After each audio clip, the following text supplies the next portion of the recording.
दोस्तों, आज की कहानी जो मैं आपको सुनाने जा रही हूँ, यह हमें हमारे दर्शक ने भेजी है और उन्होंने कहा है कि इस कहानी को नाम बदलकर प्रस्तुत किया जाए। इस कहानी में एक 18 साल के लड़के ने अपनी 35 वर्ष की चाची के साथ होली वाले दिन रंग लगाने के बहाने संबंध बना लिया और चाची ने भी कुछ देर विरोध किया। उसके बाद वह भी मान गई।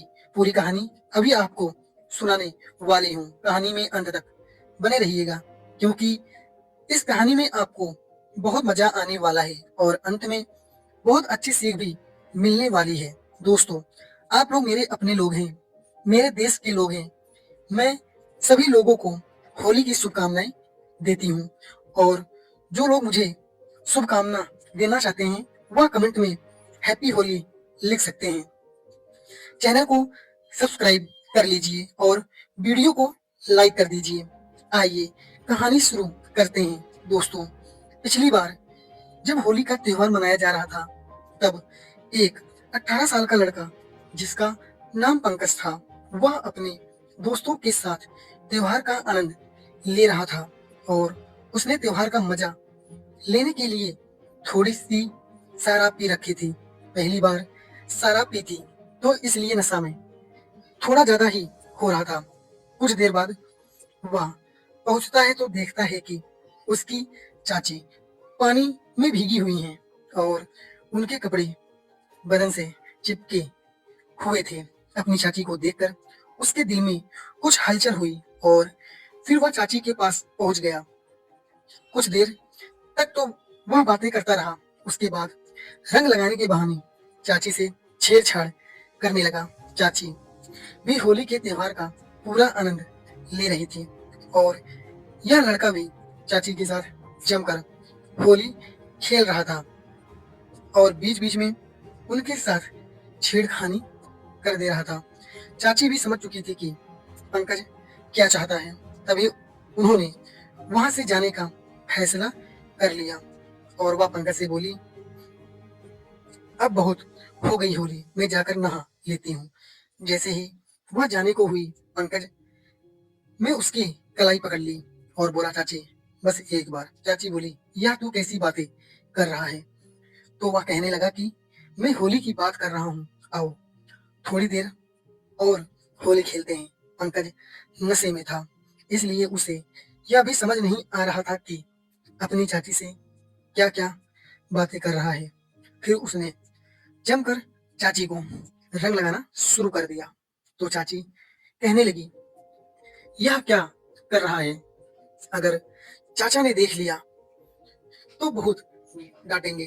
पंकज बोला, आज होली है, आज कोई कुछ नहीं कहेगा। इसी तरह यह दोनों लोग होली खेलते रहे और फिर किसी काम से चाची कमरे में गई तो पंकज उनके पीछे पीछे पहुंच गया और उनसे कहने लगा कि चाची आपके साथ होली खेलकर मुझे बहुत मजा आया, लेकिन मैं आपके साथ जिंदगी का थोड़ा और मजा लेना चाहता हूँ।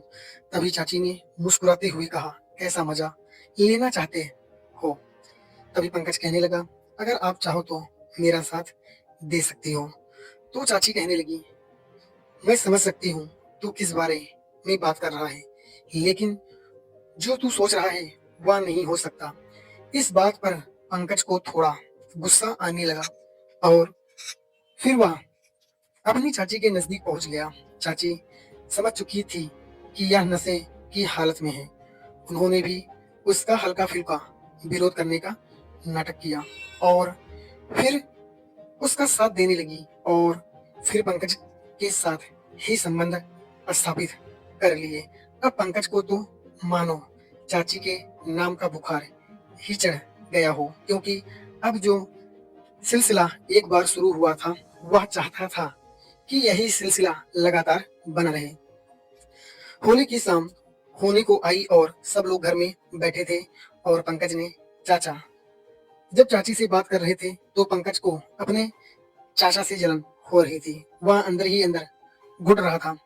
उसको अब अपनी चाची में सिर्फ एक औरत नजर आ रही थी जिसके साथ वह अपने जीवन के यादगार लम्हे मनाना और बिताना चाहता था। अब जब भी चाची घर में कोई काम करती होती तो पंकज तुरंत उनके पास पहुंच जाता और बार बार उन्हें मनाने की कोशिश करने लगता। लेकिन चाची ने पंकज से साफ मना कर दिया कि गलती एक बार होती है, बार बार नहीं। तो वह कहने लगा, चाची, गलती एक बार हो या 1000 बार हो, गलती गलती ही रहती है। इस तरह से उसने अपनी बातों में चाची को उलझाकर उनके साथ संबंध स्थापित करने शुरू कर दिए। जब एक ही घर में रोजाना इन लोगों का मिलना जुलना होने लगा तो चाची भी कहीं ना कहीं पंकज से लगाव होने लगा। पंकज सिर्फ 18 साल का था, तो वह कभी भी अपनी चाची के कमरे में आता जाता रहता था। घर वालों को भी इससे कोई एतराज नहीं था, क्योंकि जब परिवार एक साथ रहते हैं तो कोई एक दूसरे पर शक नहीं करता, क्योंकि इस तरह के रिश्ते के बारे में कोई सोचता भी नहीं है। लेकिन किसी को क्या पता था कि यहाँ चाची और महज 18 साल के भतीजे के बीच इस तरह का रिश्ता चल रहा है। अब यही सब होते होते लगभग 6 महीने का समय गुजर गया। तब एक दिन पंकज की माँ ने पंकज और उसकी चाची को घर में रंगे हाथों पकड़ लिया। अब यह देखकर पंकज डर गया और उसकी चाची भी घबरा गई थी। वो सोचने लगी, जेठानी जी यह बात पूरी दुनिया को बता देंगी और फिर मेरी बहुत बदनामी होगी।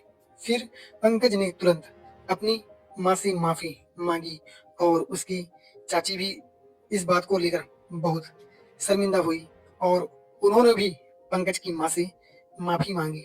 उस समय तो पंकज की माँ ने इन दोनों को माफ कर दिया और कहा कि आज के बाद कभी भी इस तरह का गंदा खेल घर के अंदर नहीं होना चाहिए, नहीं तो मैं इस बारे में पूरे परिवार को बता दूंगी। उसके बाद से पंकज और उसकी चाची संभल कर रहने लगे और दोनों के बीच में काफी गैप हो गया। लेकिन यह जो कीड़ा है, यह इतनी आसानी से मरने वाला नहीं था।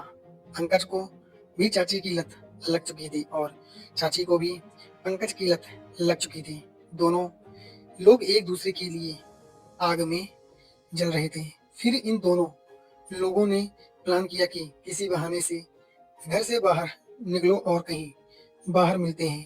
पंकज ने जाकर एक होटल में बुक किया और अपनी चाची को लेकर वहां पर पहुंचा। जैसे ही यह दोनों लोग रिसेप्शन पर पहुंचे और रिसेप्शन पर जो आदमी बैठा था उसको देखकर पंकज के होश उड़ गए और पंकज की चाची भी दंग रह गई, क्योंकि उस रिसेप्शन पर काम करने वाला आदमी और कोई नहीं बल्कि पंकज का चाचा था।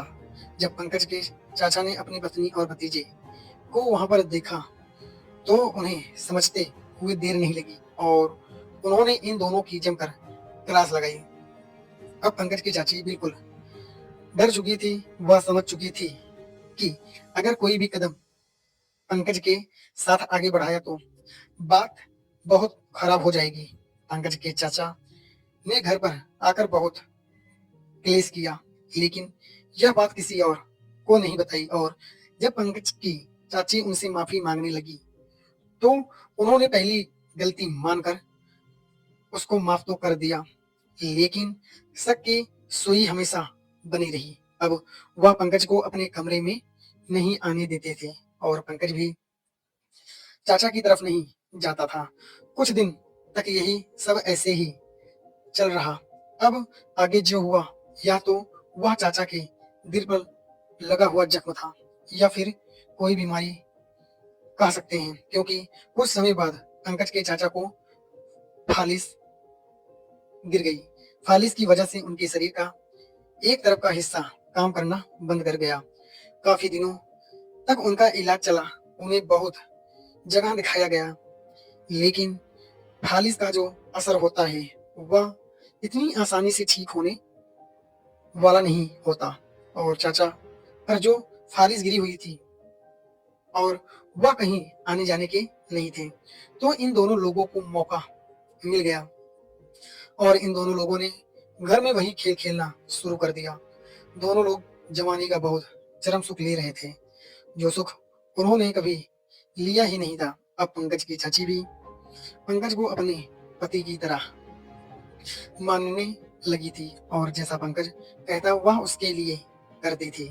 अगर पंकज कहता मुझे खाने में यह चाहिए वह चाहिए तो वह सब कुछ रेडी रखती थी। उधर चाचा धीरे धीरे और बीमार होते गए और कुछ दिन बाद उनकी मृत्यु हो गई। अब घर को संभालने वाला इंसान ही चला गया। इस बात का दुख हुआ। कुछ दिन तक दोनों लोग चाचा का दुख मनाते रहे। उसके बाद फिर से अपना कार्यक्रम जारी कर दिया। अब जब बहुत ज्यादा मिलना जुलना होने लगा तो चाचा गर्भवती हो गई। यह बात इन दोनों को पहले पता नहीं लगी, लेकिन 3 महीने बाद जब चाची की तबीयत थोड़ी बिगड़ तब उन्होंने पंकज से इस बारे में बात की। यह सुनकर पंकज भी चौंक गया, क्योंकि यह खबर अगर बाहर आ जाती तो बहुत बदनामी होती। दोस्तों, अब कहानी में ट्विस्ट आने वाला है। अगर आप यहाँ तक बने हुए हैं तो कृपया वीडियो को लाइक कर दीजिए। जब उसकी चाची ने पंकज को बताया कि वह मां बनने वाली है, तो आप पंकज चाची से कहने लगा कि मैं इस बारे में कुछ नहीं जानता और वैसे भी हम दोनों के बीच में जो भी हुआ वह मर्जी से हुआ है। आप अगर तुम मां बनने वाली हो तो इसमें मैं क्या कर सकता हूँ। यह सुनकर पंकज की चाची के पैरों तले जमीन खिसक गई। वह पंकज से कहने लगी कि तुमने मेरा इतनी समय तक इस्तेमाल किया और अब जब मैं तुम्हारे बच्चे की मां बनने वाली हूँ तो तुम मुझसे इस तरह की बात कर रहे हो और मुझसे पीछा छुड़ाना चाह रहे हो। यह बात सुनकर पंकज कहने लगा कि अगर मैं तुम्हारी बात को मान भी लूं तो मैं कौन सा तुमसे शादी कर सकता हूँ। तुम रिश्ते में मेरी चाची हो और जो भी हो चुका है उसे भूल जाओ। मैं इसमें तुम्हारी कोई मदद नहीं कर सकता। पंकज के ऐसे कहते शब्द उसकी चाची के दिल को चीरते हुए जा रहे थे। वह समझ चुकी थी कि पंकज सिर्फ उसका फायदा उठा रहा था और जब तक उसकी मर्जी थी तब तक वह उससे मिला और उसके बाद जब ऐसा हो गया तो अब यह पीछे हट रहा है। तभी चाची ने उसके मुंह पर एक जोरदार तमाचा मारा और बोली, अगर साथ नहीं दे सकता तो कम से कम अभी तो मेरी मदद कर सकता है न। पंकज इस बात से बिल्कुल पल्ला झाड़ना चाहता था और वह अपनी चाची से कहने लगा कि मुझे कोई मतलब नहीं है। तुम जानो तुम्हारा काम जाने, तुम्हारी जिंदगी है और बच्चा तुम्हारी पेट में है, मेरे पेट में नहीं। अब इसका क्या करना है वह तुम देखो। इतना कहकर पंकज वहां से चला गया। अब उसकी चाची को समझ आ चुका था कि उसने पंकज के साथ जो गलती की है उसका खामियाजा अब उसे अकेले ही भुगतना पड़ेगा। अब चाचा की तो मृत्यु हो चुकी थी। अगर यह बात बाहर आ जाती तो हर कोई यही पूछता कि आखिर यह बच्चा किसका है। चाचा की टेंशन बढ़ने लगी थी तो उन्होंने डरते डरते यह बात पंकज की माँ को बता दी। पंकज की माँ ने जब यह सुना तो वह पहले तो बहुत गुस्सा होने लगी। वह कहने लगी कि मैं तुमसे इस बारे में मना किया था, लेकिन फिर भी तुमने ऐसा कदम उठाया। लेकिन पंकज की माँ बहुत अच्छे दिल की थी। उन्होंने अपनी देवरानी का पूरा साथ दिया और उसे अस्पताल लेकर गई। समय के रहते उन्होंने अपनी देवरानी का गर्भपात करवाया और उसको घर लेकर आ गई। गर्भपात के बाद पंकज की चाची की तबीयत थोड़ी बिगड़ी, लेकिन धीरे धीरे उनका स्वास्थ्य ठीक होने लगा। फिर धीरे धीरे वो घर के सारे काम भी करने लगी और कुछ दिनों के बाद बिल्कुल स्वस्थ हो गई। पति के जाने के बाद भी चाची एकदम जवान लगती थी और अब जब से उनकी तबीयत बिगड़ने के बाद ठीक हुई तब से उनके रंग रूप और सौंदर्य में और ज्यादा निखार आ गया था। अब पंकज जब भी चाची को देखता तो वही पुराना दौर याद करने लगता था, लेकिन उसकी उनसे बात करने की हिम्मत नहीं होती थी। फिर एक दिन उसने हिम्मत करके अपनी चाची से उसे बारे में बात की। जैसे ही उसने कहा चाची ने तुरंत उसे झाड़ दिया और बोली, आज के बाद मुझसे इस तरह की बात मत करना। अब पंकज का दिल चाची को देख देखकर बेकाबू हो रहा था। वह सोच रहा था कि बस एक बार फिर से चाची के साथ सोने का मौका मिल जाए। फिर कुछ दिन वह शांत रहा और उसके बाद चाची के पास पहुंचा तो इस बार उसकी चाची ने कहा, ठीक है, मैं तुमसे रात में मिलने को तैयार हूँ, लेकिन जब मैं कहूँ तब तुम आ जाना। चाची भी पूरी तैयारी के साथ एक कमरे में जाकर बैठ गई और वहां से पंकज को मैसेज किया कि आ जाओ। पंकज जैसे ही कमरे में पहुंचा तो तुरंत चाची पर झपट पड़ा।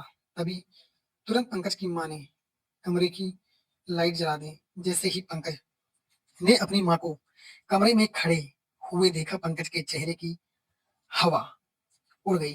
फिर पंकज की माँ ने पंकज को दो तीन जोरदार तमाचे मारे और कहा कि तूने रिश्तों को शर्मसार किया है। अगर तू मेरा बेटा नहीं होता तो मैं खुद ही तुझे जान से मार देती। और फिर उसकी चाची ने भी पंकज पर अपनी खुन्नस निकाली और पंकज को जमकर पीटा। पंकज वहां से जरा सा मुंह लेकर चला गया। फिर उसकी चाची ने कहा कि जेठानी, ये आपने मेरी बहुत मदद की है और मैंने जवानी के आवेश में आकर ऐसे गलत कदम उठा दिए थे, लेकिन आज मैं आपसे वादा कर रही हूं कि मैं कभी भी इस तरह का गलत कार्य नहीं करूंगी। उसके बाद फिर पंकज की चाची ने कभी भी पंकज से किसी भी तरह की कोई बात नहीं की। कुछ दिनों बाद पंकज की भी शादी हो गई। दोस्तों, पंकज के बारे में आपकी क्या राय है? कमेंट में मुझे जरूर बताइएगा। मैं आपके जवाब की प्रतीक्षा करूंगी। दोस्तों, इस कहानी को सुनाने का उद्देश्य किसी के दिल को ठेस पहुंचाना नहीं है, किसी की भावनाओं को ठेस पहुंचाना नहीं है और किसी भी प्रकार की अनैतिकता या अश्लीलता को बढ़ावा देना नहीं है। इस कहानी का उद्देश्य समाज में हो रहे इस प्रकार के मुद्दों के प्रति जागरूकता लाना है। और बहुत से लोग जवानी में बहक जाते हैं और इस तरह के गलत कदम उठा देते हैं और फिर बाद में उन्हें इसका खामियाजा उठाना पड़ता है। इसलिए इस तरह के किसी भी गलत कार्य से बचकर रहें, जिससे रिश्तों की मर्यादा हमेशा बनी रहे। यह शैक्षिक संदेश और उद्देश्य से यह वीडियो बनाई गई है। कहानी पसंद आई हो तो अपने दोस्तों और रिश्तेदारों को जरूर शेयर